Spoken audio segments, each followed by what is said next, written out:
कैसे हो? आशा करता हूँ अच्छे ही होंगे। तो आज हम लोग फिर से मौजूद हैं एक नई क्लास के साथ, जिसमें क्लास 10th का जो वचन से जितना भी ऑब्जेक्टिव पूछा जाता है, यानी वीवीआई ऑब्जेक्टिव जितना भी है, उन सभी को आज हम लोग क्या करने वाले हैं। तो भाई साहब, उन सभी को हम लोग आज सॉल्व करने वाले हैं। ठीक है, तो चैप्टर का नाम क्या है? तो भाई साहब वचन है। तो वचन से जितना भी रिलेटेड ऑब्जेक्टिव होगा, आज उन सभी को हम लोग देखने वाले हैं। ठीक है, पहला है कि लड़का का बहुवचन क्या होगा? लड़कान, लड़कों या लड़के या लड़कन।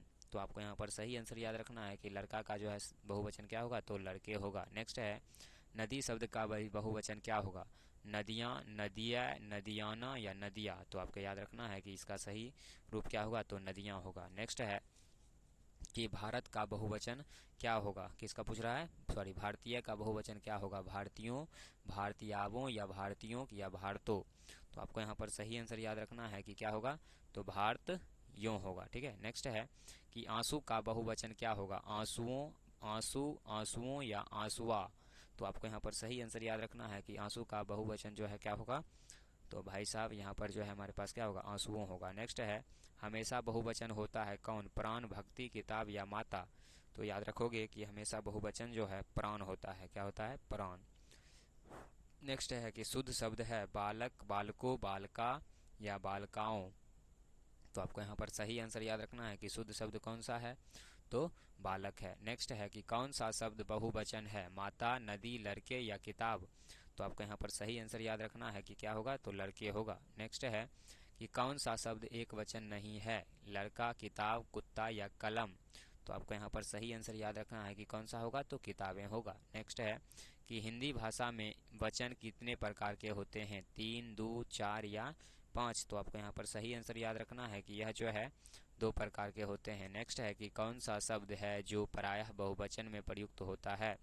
देव, छात्र, नक्षत्र या प्राण। तो आपको यहाँ पर सही आंसर याद रखना है कौन सा शब्द होगा? तो अभी थोड़ी देर पहले खोजे थे। ठीक है, तो क्या होगा? प्राण। नेक्स्ट है कि कौन सा शब्द एक वचन नहीं होता है? जनसमूह, लोग, प्रजा या छात्र सेना। तो याद रखोगे कि यहाँ पर जो है लोग जो है कभी भी एक वचन नहीं होता है। नेक्स्ट है कि वर्षा शब्द का उचित बहुवचन चुनिए।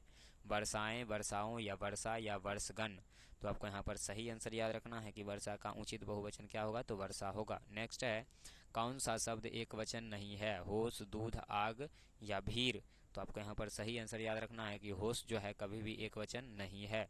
नेक्स्ट है कि होश शब्द का प्रयोग सदैव होता है एक वचन में, द्विवचन में, बहुवचन में या इनमें से कोई नहीं। तो याद रखोगे कि इसका प्रयोग हमेशा हम लोग बहुवचन के रूप में करते हैं। नेक्स्ट है कि निम्नलिखित में से कौन सा शब्द बहुवचन नहीं है? जनता, बाल, दर्शन या हस्ताक्षर।